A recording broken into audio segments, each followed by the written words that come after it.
How is it that we can stop worrying about all of these things which are bogging us down and we can start living our life fully? Train your mind to start imagining the best possible outcomes. Rather than looking at, how things could go wrong, you can start looking at how things can go right. Freedom, this fear, this worry is essentially creative imagination.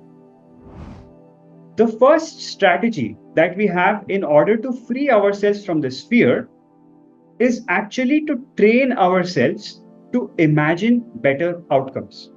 Fear was what actually kept us alive. Like it was a very, very powerful tool to help us survive. Now, the reason is because you see, you have a finite amount of energy in your body, which is distributed across all these different systems. And what fear enabled in that moment is in the moment of death, when, if there's a leopard that was about to pounce on you, in that specific moment, your body had the ability to redirect all of its energy so that you had the highest potential for survival, right? And what that meant is a spike in hormones that would essentially signal to all the other systems in your body to shut down and send all energy towards fight or flight. Yeah.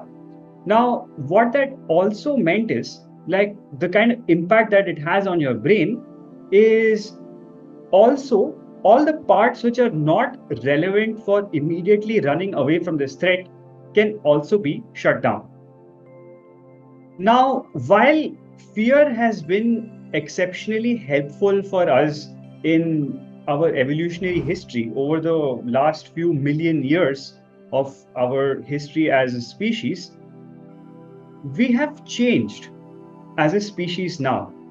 And especially since the agricultural revolution and the industrial revolution, our life has dramatically changed from what it used to be in our jungle survival history. Our environment has changed, but our biology did not. Because biology takes millions of years to transform. But our environment transformed, very, very rapidly. There is a valid fear and there is invalid fear.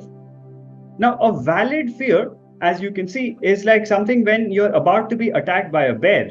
99.9% of our fears are actually invalid fears. Instead of helping us survive and thrive as a species, it is actually detrimental to our life. These are fears which take us away and rob us of the energy that we need in order to do the best in our life.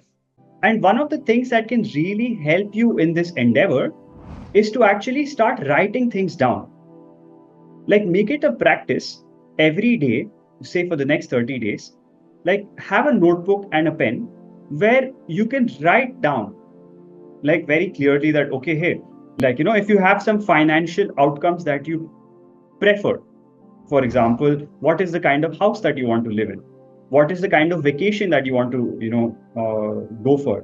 What are the kind of gifts that you would like to buy for your loved ones? Like what happens is you can have a lot of clarity about what are the outcomes that you would actually like to have and experience in your life. Once you have that clarity, what you can do then is notice every time your mind takes you to a unpleasant outcome, train it. Like talk to your mind and force it to instead imagine the positive outcome rather than the negative outcome. Because realize that there is no difference between you imagining that you lose your home because you lose your job and you're not able to pay the EMI, or you imagine that you're able to make 10 times the amount of money that you're currently making.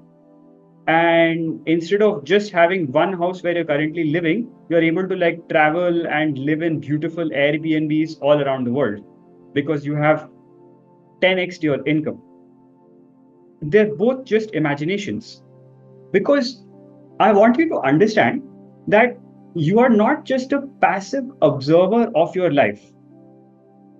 Like, we are actively creating, we are co-creating our life along with the universe. Like, we are not victims of existence. We did not come here, to be stuck in this dimension because, our heavenly Father sent us to planet Earth to suffer. See, that is not our fate. Like, we are here on an adventure, right? And that is only possible when you see it in that spirit of adventure. And that adventure can only begin when you overcome fear. Like, it is only at the other side of fear that you can truly have an adventurous life. Now, the second really powerful strategy for freedom from fear is to be totally present. Because what I want you to understand is, like, if you just notice how all of your fears essentially are functions of the future. Like, if you think about, like, say, a financial fear of not having enough money, of not being able to pay the rent, or all of these things, they are always projections. They are not happening in this moment. Like, you are projecting outcomes and you're imagining that, oh, this is how this trajectory will be and it's going to be so awful. But the antidote to that is, if you come back to this present moment, if you are completely present in your reality, the moment you become completely present, you will realize that there is actually no problem in your life. In fact, life is so beautiful. Like, life is already so good. And the problem is, we forget how good life is and we start imagining how bad life can be. And the solution to this problem is very simple. Stop imagining how bad it can be, come back to how good it already is. The more you start focusing on what you have in this moment to be grateful for, automatically all these projections, all these fears of the future will start to dissolve. Worry is actually creative imagination. If you observe any of your fears, if you notice what you're actually afraid of, what you will realize is that in that moment, you are imagining a potential future outcome. And like, my assertion to everyone is, especially for people who say that they don't know how to visualize, people who say that, I'm not very good at visualizing. I would say that is absolutely false. I have not met anyone till now who doesn't know how to visualize. Like, everybody, like each and every person, you included, and every person that you meet is a master at visualization. It's just that we have had lots of practice in visualizing the wrong thing. Now, what do I mean by that? We are spending so much of our time and energy visualizing negative outcomes rather than positive outcomes, rather than desirable outcomes. What you're doing is, you are like a little child imagining very vividly. Like, how many of you realize that, if you sit and you try to visualize something good, like, you find it so hard to visualize? You would say that, oh, I don't know how to visualize.